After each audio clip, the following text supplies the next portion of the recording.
আমার নাতনি তোমার সঙ্গে আলাপ করতে চাই। এই সোনালি, বিজয় তোর সামনে দাঁড়িয়ে কথা বল। নমস্কার। নমস্কার। আমার নাম সোনালি। আমি অনেক দিন থেকে আপনার ভক্ত। আপনার গান আমার ভীষণ ভালো লাগে।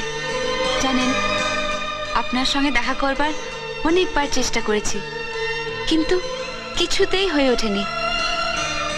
আমার কি ভাগ্য দেখুন, আজ আপনি আমার সামনে দাঁড়িয়ে আছেন, অথচ আমি আপনাকে দেখতে পাচ্ছি না। আচ্ছা, আপনি আমাদের পাশের পাড়ায় থাকেন তো না? হ্যাঁ। একদিন আমাদের বাড়িতে আসুন না, আসলে আমরা খুব খুশি হব। আসবেন তো? নিশ্চয়ই। আচ্ছা, নমস্কার। নমস্কার। আসুন।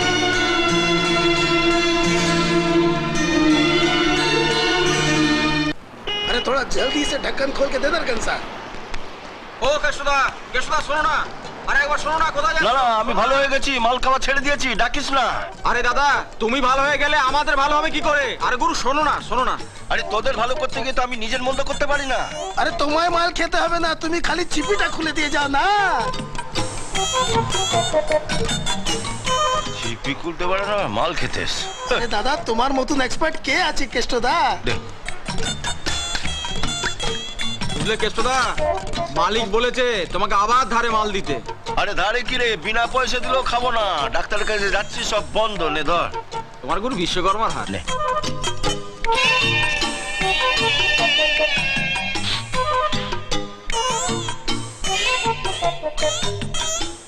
প্রতিজ্ঞাটা ভেঙে দিলি তো? প্রতিজ্ঞাটা ভেঙে কথা বলে না, ঘ্রাণের অর্ধভোজন, অর্ধেকটা খেয়ে কি করবো, পুরোটাই খেয়ে। পাইলাম নয়, তোমার নায়িকা সব সংবাদ আমরা নিয়ে এসেছি। নায়িকা? সোনালি, সোনালি ঠিকানা 32 ধওয়ানি সেনলেন, দোতলার ভাড়াটে। ভাড়াটে? তবে কি জানিস তো বিজয়, সোনালির বাবা না খুব নামকরা গায়ক ছিল, এক ডাকে সবাই চিনতো, খুব বড় অবস্থাও ছিল। হঠাৎ একটা অ্যাক্সিডেন্টে ওর বাবা মা দুজনে একসঙ্গে মারা যায়, ব্যাস তারপরে অবস্থা পড়ে গেল। আর জানিস, তারপরেই না পুরনো বাড়িটা বিক্রি করে ওর ঠাকুমা এখন এই বাড়িটা ভাড়া নিয়ে আছে, আর যা টাকা ব্যাংকে আছে কোন রকমে তার ইন্টারেস্ট দিয়ে সংসার চালাচ্ছে। আরে আরে আরে কি হলো? কি হলো গুড়ো? আগে তো কৃষ্ণর বাঁশি শুনে রাধা ছুটতো জানতাম, এ তো অন্য কেস মা। বাড়িতে কোনো ছেলে নেই, তাই তুমি এত অপমান করার সাহস পাচ্ছ না? আরে বুড়ি, বেশি ভ্যাটপাস করবে না তো। ছেলে কেন, ছেলে বাপ থাকলে এরকম কথা বলতাম। নোট ছাড়াও চলে যাচ্ছি। কি ব্যাপার ঠাকুমা, কি হয়েছে? ওই তুই কেবে? আমি এই ফ্যামিলিরই মেম্বার। হ্যাঁ বাবা বিজয়, তুমি এমন দিনে এলে বাবা। আমি কত করে বলছি, ব্যাংক থেকে টাকাটা তুলেই আমি তোমায় টাকা দিয়ে দেব, কিছুতেই শুনছে না। জানো বাবা, সকালে আমি বাজারে গিয়েছিলাম, বাজার থেকে ফিরে এসে দেখি সোনালি বাথরুমে চান করছে, আর ও দরজার পাশ থেকে উকি দিয়ে তা দেখছে। তাই নিয়ে দুয়ার কথা বলতে গেছি, আর এখন টাকা চাইছে। ওই বুড়ি, দেখতে দিলি কোথায়? পুরোটা দেখার আগেই তো কাবাব মে হাড্ডি হয়ে হাজির হয়ে গেল। আপনি কত টাকা পান? 1,500 টাকা।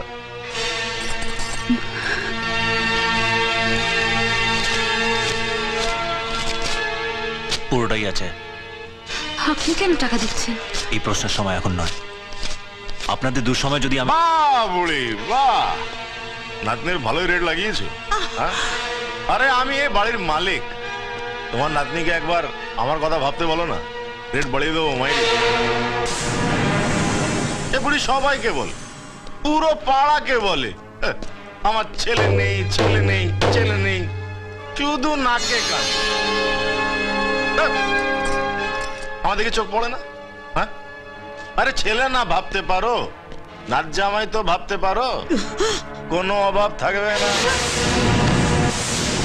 আসলে অন্ধ হলে যা হয়, চোখ থাকলে কি এসব ছেলে ছোকরাকে পাত্তা দিত? আমার মতো আসল পুরুষ মানুষকে বুঝতে পারত, এনজয় করতো, এনজয়।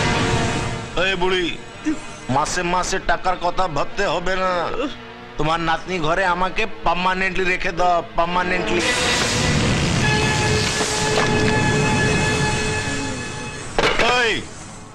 এই চেয়ার টেবিল যা ভাঙছিস ভাঙ, ওটা ওদের জিনিস, কিন্তু আমার এই বাড়ির দেয়ালে একটা টোকা মেরেছিস না, তোর এই থোবরটা ভেঙে দেবো, বুঝলি?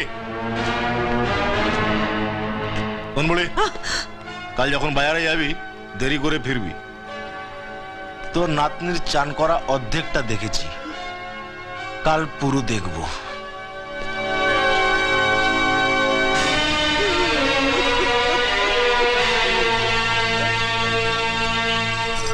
বিজয়বাবু, বিজয়বাবু, আপনাকে অনেক অনেক ধন্যবাদ। টাকাটা দিয়ে আপনি আপনার বড় মনের পরিচয় দিয়েছেন, কিন্তু সেই সঙ্গে ওকে দুটো থাপ্পড় মারলে আমি আরো খুশি হতাম। কি বললেন?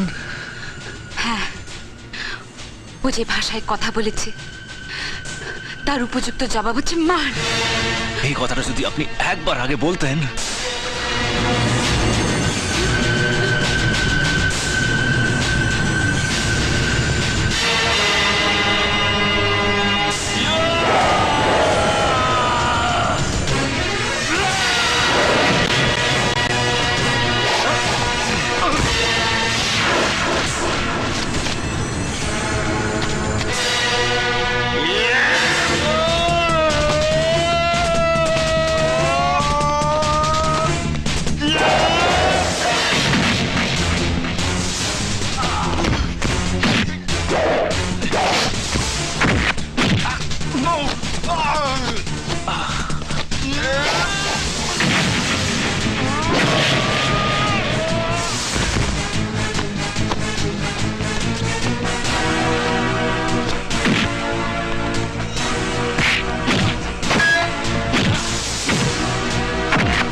আজকের পর থেকে ওই নোংরা চোখ দিয়ে যদি কোনো মেয়েদের দিকে তাকাস, চল চল চল।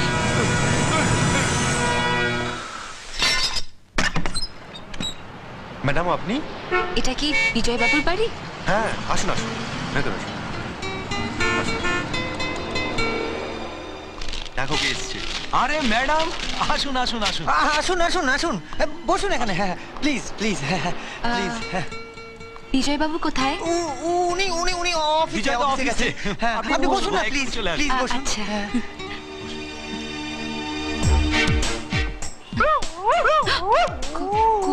কুকুর টুকুর আছে নাকি?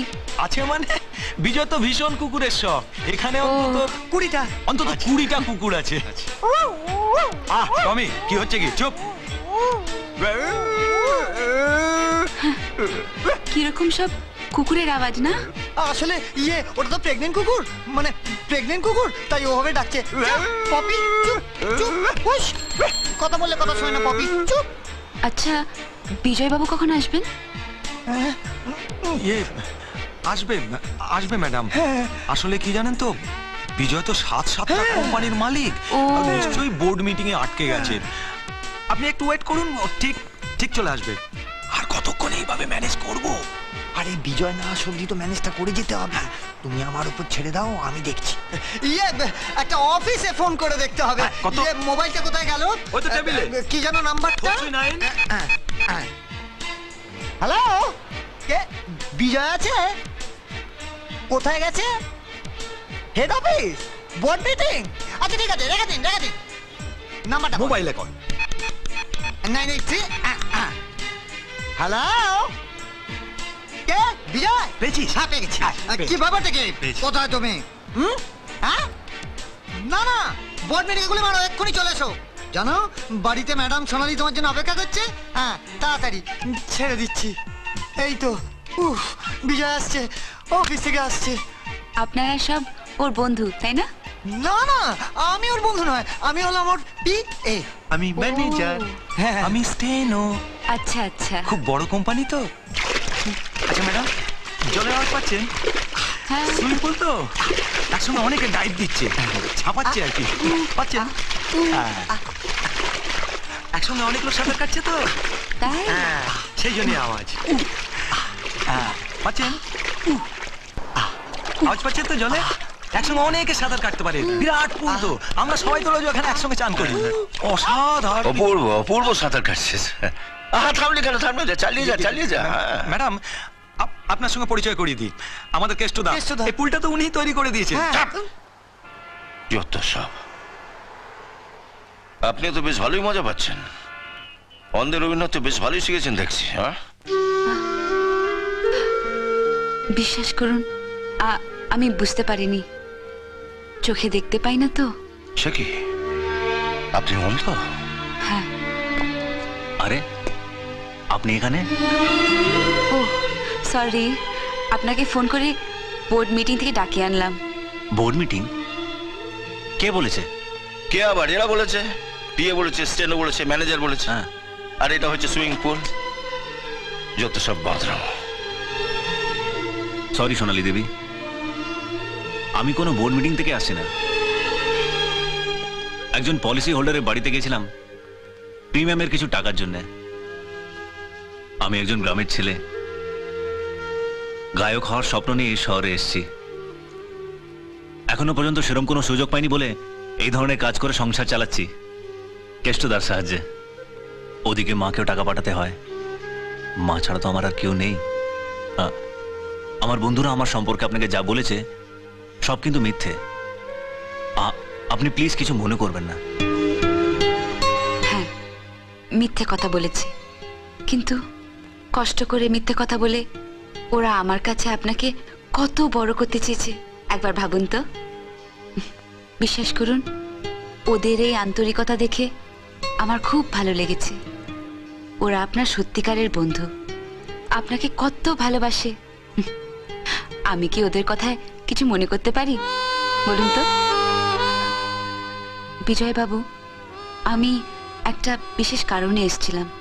আজ বাড়িওয়ালা এসেছিল, আজই বাড়ি খালি করে দিতে বলেছে। আমি কি যে করব কিছু বুঝতে পারছি না। আপনি কি কোনো হেল্প করতে পারবেন? এত তাড়াতাড়ি একটা বাড়ির ব্যবস্থা মানে? আচ্ছা, একটা ঘর হলে হবে, ছোট্ট ঘর কিন্তু। হ্যাঁ হ্যাঁ হবে। আচ্ছা কেষ্টদা, আমাদের তো দুটো ঘর, একটা ঘর যদি ওনাদের দিই তোমার কি প্রবলেম হবে? তোদের কেষ্টটাকে একদিনে তোরা এই ছিলে? তোকে যদি আমি রাস্তা থেকে তুলে এনে এখানে আশ্রয় দিতে পারি, আমার এই ছোট বোনটাকে পারবো না? শোনো, এখন থেকে তুমি তোমার ঠাকমাকে নিয়ে এইখানেই থাকবে। বন্ধু তুমি শুনতে কি পাও এই গান আমার, এই গান আমার, এই গান আমার, এই গান আমার।